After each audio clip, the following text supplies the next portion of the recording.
Christians would say to me that you can do anything you want to animals, include eating them, because they have no souls.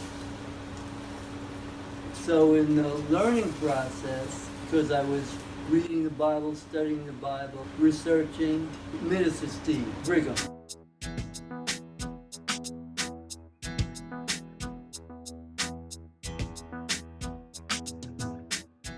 would reward me, noticing that I was the only one who was doing this. So he would give me the concordance, the comparative study Bible with 4 different versions, and I would pick up different Bibles around the camp.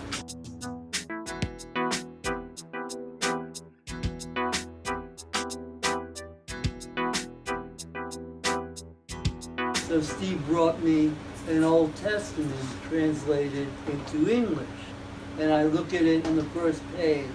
And this one was different from the other ones because it said, chapter 1, Genesis, that God made life, land life. And what it said in this book was living souls. So I went, whoa, wow, this says living souls. This is talking about the 6th day before supposedly people were created. So the animals are created with living souls. So they're completely wrong. They're not telling the truth. According to their very own Bible, it said the animals were created with living souls. So I went to the library and looked it up, and it said Nefesh Chaim. So then I went around Lakewood and asked all the Hasidic Orthodox Jews what Nefesh Chaim meant. And they all were saying living souls. So if you look at the word Nefesh Chaim, the word animal comes from there. Animus. Nefesh Chaim. That's why you have etymologically, animal is life, soul, spirit, mind. So the word animal, animus, actually comes from Nefesh Chaim, from the Hebrew. So it is living soul. So by eating animals, we're proverbial cannibals. We're eating living souls. They can cop their way out of it and say they don't have souls, but that's not what their own Bible says. That's the whole thing. You can ultimately use the Bible to prove vegetarianism and prove veganism. And then on top of it, that's what Jesus was about, bringing about the vegan reformation. There are key phrases that are really, really important. And it's interesting that there's a parallel between Proverbs 23:20 and Matthew 23:27. And Proverbs 23:20 says, "Be not amongst the wine bibbers and the riotous eaters of flesh." And it's also interesting about the way the different versions try and change it and attenuate. You know, they try and make it not as direct. You know, but that's the KJV, the King James Version. Be not amongst the wine bibbers and the riotous eaters of flesh. And wine bibbers just means drinking. So it's a prohibition against alcohol and meat products. That's the Nazarene vow. And Christ was a Nazarene.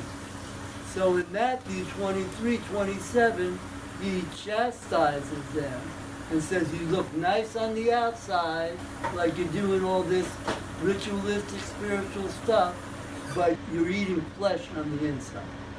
So that's a direct parallel, which is pretty impressive. I like the numbers, you know, Matthew 23:27.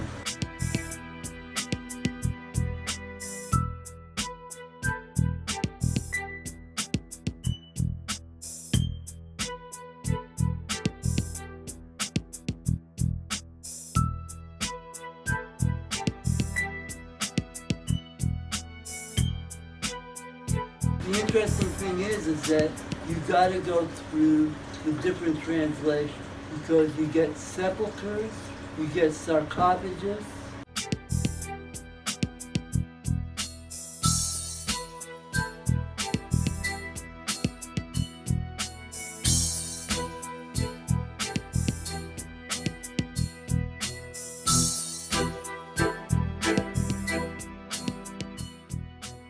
and look around enough and do enough research, you see that the Syriac Aramaic version, which is the original one, because Aramaic is what Christ spoke, says, you are flesh eaters, because that's what sarcophagus is.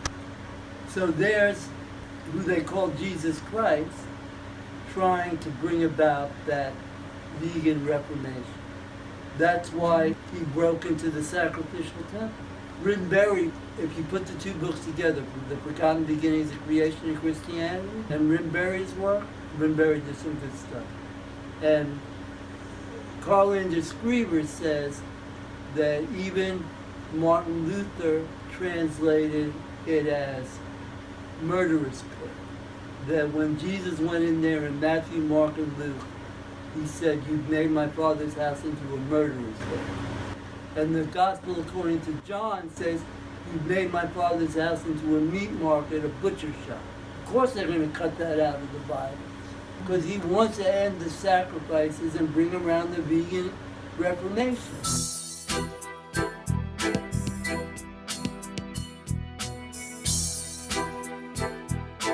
An American Tomb by Paul Simon.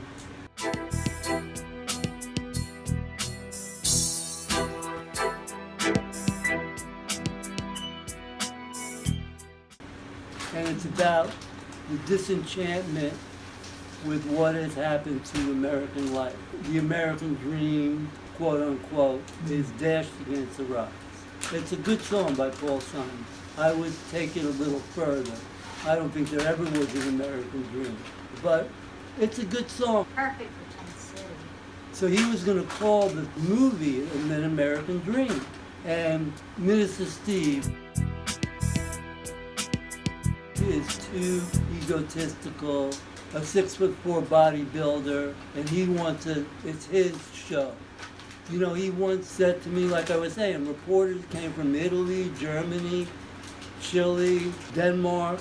The guys from Chile and Denmark kept coming back to me. This guy said, I'll never forget you, playing the piano and all that, in Tent City. So one day I'm at the church on Sunday, and Steve takes out a German magazine, and he says, here's an article about Tent City. He goes, and it's all about you. And he goes, you're taking my thunder. I know the phrase is stealing, but he said, you're taking my thunder. And he said, we're going to have to bump you off. You know, so somehow it didn't get called an American Tomb.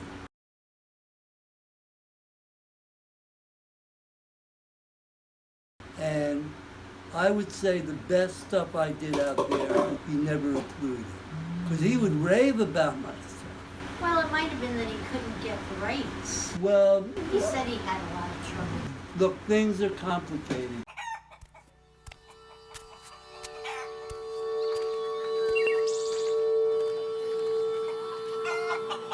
Designing our society where the poor can't afford a place to live. It doesn't need to be that way. You know, we can build housing for everybody. At every wage level, we can build a house for.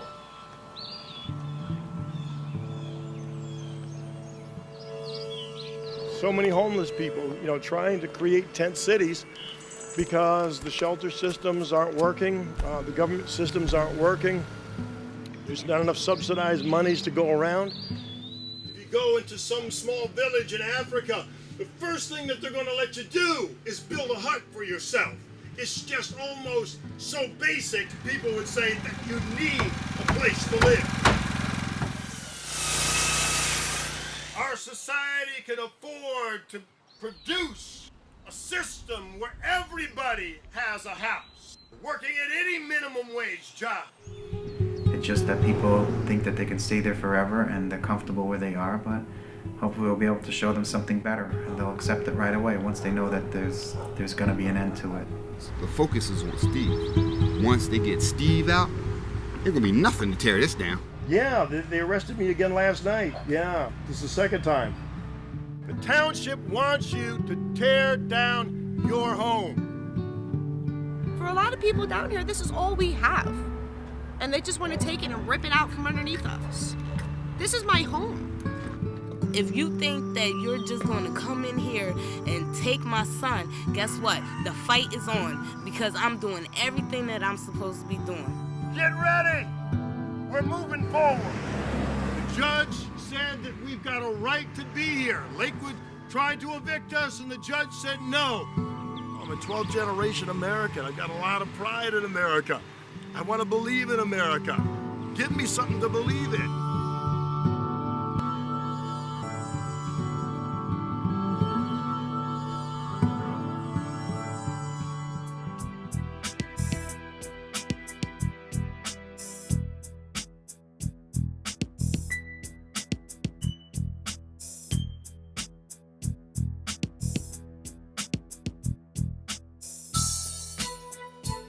2015, spring, it's getting warm, and I see a hummingbird at the window about 12 feet from where I am.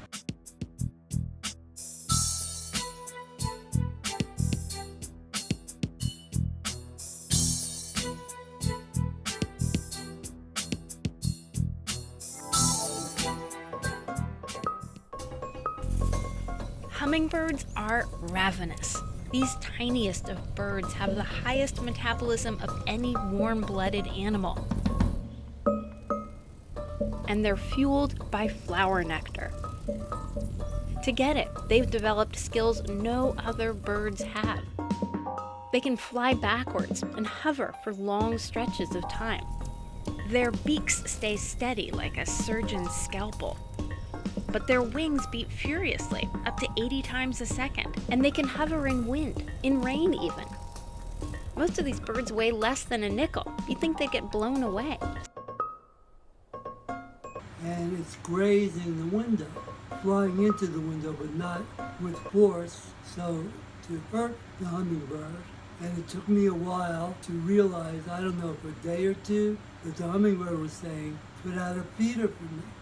So we did, and that's what it was all about. The hummingbird would come every day, and then at the end of the season, migrate and be gone for months, and come right back and say, here I am again. And this went on 4 years in a row. So the hummingbird did request, flew hundreds of miles, knowing to come to this window, that there would be receptivity, that the hummingbird could communicate, that a feeder was expected and requested, and they were there every day. I think actually a family started to develop.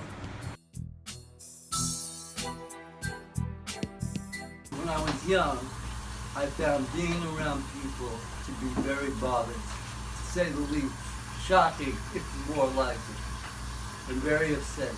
Because I found people had mob mentality, and mob mentality is very, to say the least, dangerous. It's mindless, and it can be very cruel and unjust and violent and destructive and noxious and on and on and on.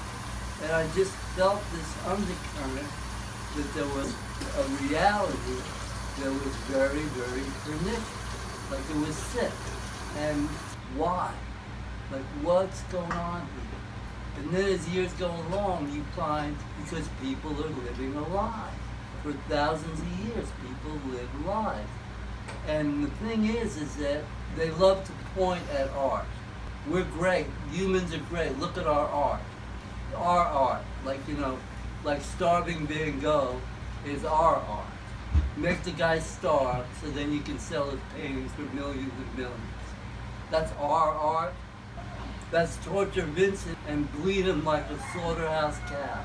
So you look into art, and you look into literature, and so many playwrights and authors and philosophers and spiritual leaders and scientists are saying, people, you're a bunch of monsters. You read Tennessee Williams say, mendacity, that's the system we live by. Lies. Henry Gibson, these are considered to be the greatest playwrights of all time. Is that bingo? By academia, conventional academia. Tennessee Williams. In The Wild Duck, Henry Gibson uses the life lie as a thing.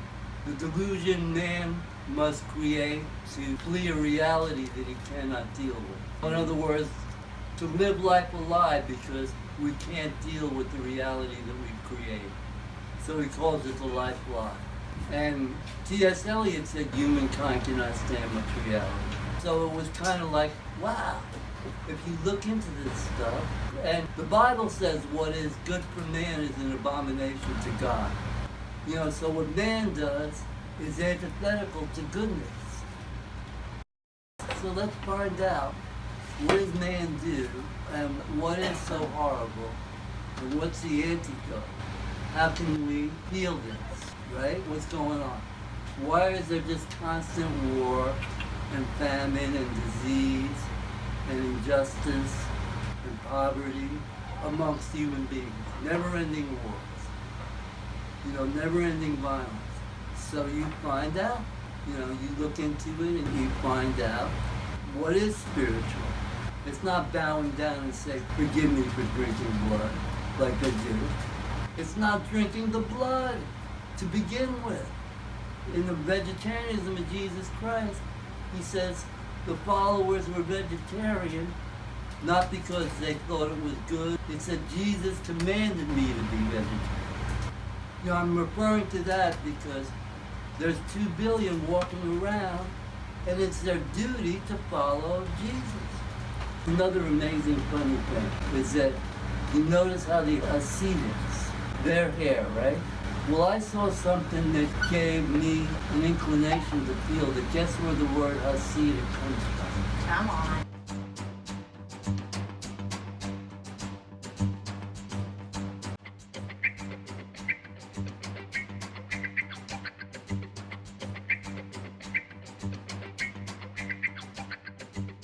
Well, like Wim Berry said, the next step to wine is vinegar.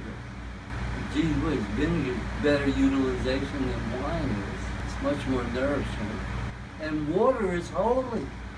I mean, why do you see plants withering and drying up and dying? And a rain shower comes and they bloom. Because water is holy. Water brings life.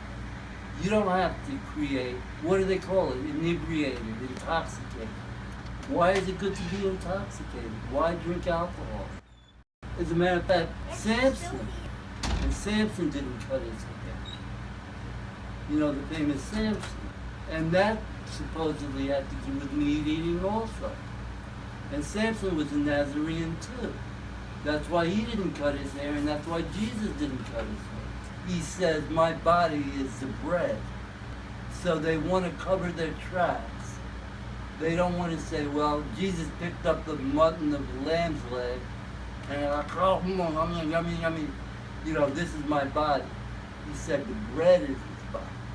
And then drink from this cup, this is my blood. And somehow they turn it into wine. But what it really is saying is that, what is he telling people to eat? Vegetable matter, grains, and drink from the waters of the earth. This is a nourishment. You know, but they have to turn the term, my blood and my body. You know, it's like, there again, eat the lamb, eat the flesh of the lamb and the blood of the lamb. It's all so convoluted. You know, they're twisting and turning. It's not a question of true nourishment, true compassion, true kindness, true intelligence, ecology. None of that comes into play. It's let's just bow down, forgive me for drinking blood. Forgive me for slaughtering the lamb. No, don't slaughter the lamb. It's not only not necessary to drink blood, it's so counterproductive, it's all from that. Why be forgiven for something that is totally so abominable to do to begin with? I say to the doctor, it hurts where I do that. And the doctor says, then don't do that. The world is an amazing place. Paschal, P-A-S-C-H-A-L, which is Hebrew, which means Passover. Look up the word Paschal and Paschal lamb. The very first definition is the Passover lamb sacrificed for Passover. Guess what the second definition is? Jesus Christ. Yeah, Christ has a lot of imagery with lambs. Also, Jesus Christ is a Passover lamb. He's our sacrifice. Yes. As a matter of fact, Charles P. Vaslavic, chapter 6 is a very good chapter, the summary is fantastic. And he says everything got turned on its head. The communalism, the non-capitalism of original Christianity, the pacifism, non-violence, and the vegetarianism all got turned on its head. Everything that they taught and practiced became perverted and subverted. Communalism became, greed and big money and avarice and go to war and be violent in the Roman army and eat meat. All of it was lost. He closes by saying the vegetarianism was lost and the sacrifice that Jesus was so vehemently against, he became. It's ironic. What he was and what he taught and commanded, they turned him into it. What he was against, they turned him into it. And that gets my gall. I couldn't watch Pastor Rob doing the so-called Eucharist. You know what Eucharist means in Latin? It means nourishment. So, please, don't give me this blood of the lamb stuff. I can't take it. But that's the way they try and twist you around their finger. Because if you notice, this is my body. And what's his body? The bread. He's not talking about eating a lamb's leg. He's talking about eating grain. And actually, what is in the cup? Water. It never says wine in the Bible. That's a mockery. It's another one of those things. It never says that in the Bible. It says this drink. It does not say wine. But they turn it into wine. So, people make up things all the time. Just like we were talking about the fishes and the loaves. It's not there. The emperor is not wearing clothes. The Tennessee Titans, another football team, has a lot of vegans on their team.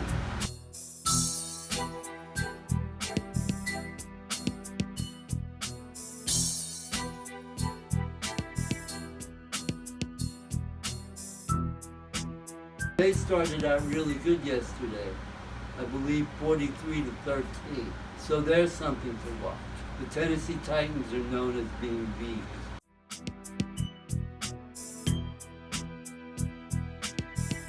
As much as I, in a way, dislike sports, I'm drawn to the phenomena of it. In a way like electrons darting around and energies and forces and the mystery of it and what causes this and what causes that.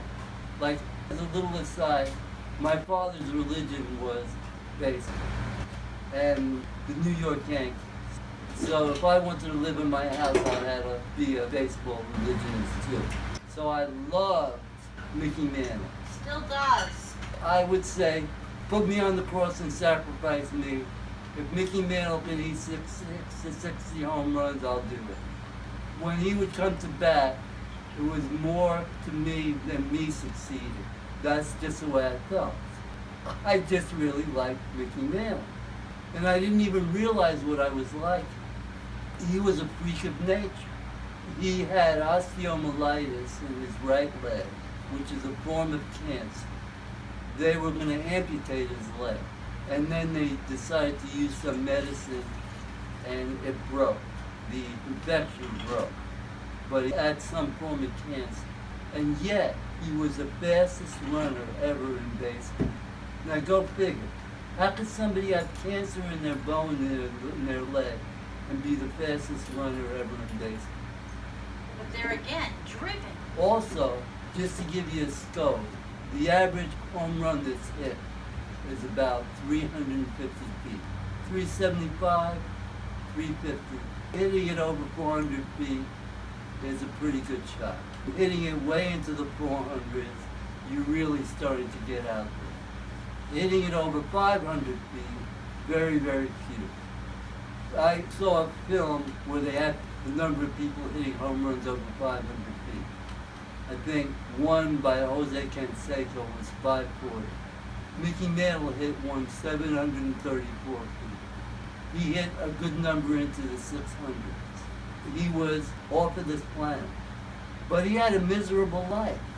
He pushed himself and pushed himself, and drank and was an alcoholic. I watched Cassius Clay, Muhammad Ali, fight a wrestler, a Japanese wrestler. And the wrestler just got on the ground and just kept kicking him. And that's possibly what eventually really messed him up, his health up, because of the clotting from these kicks. Everybody worships Muhammad Ali. They worship him to be a pincushion. They love the blood of the Lamb, Jesus. That's what kind of drove me away from Pastor Rob. I could not watch him do the so-called Eucharist, where you're drinking the blood of the Lamb. This is my blood, drink my blood. I rehearsed it. To tell you the truth, I was disappointed with the way things turned out this last year.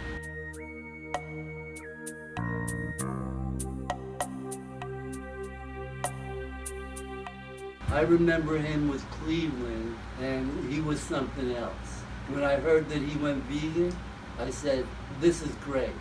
Knowing neither the enemy nor yourself, you will succumb in every battle. Oh, cut.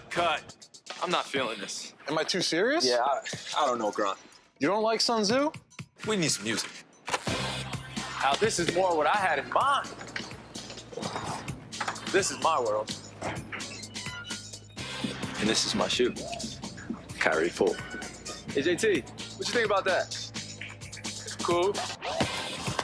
Rookies. And this, the wardrobe change. That's my body double.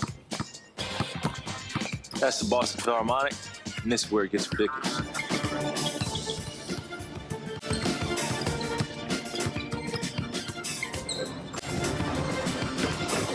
Let's see that backwards. How'd you do that? Simple. Plant-based diet. Logo. Now my logo. When I heard that he went vegan, I said, this is great. He's going to take over the world, but it didn't happen. Things didn't work out so well last year.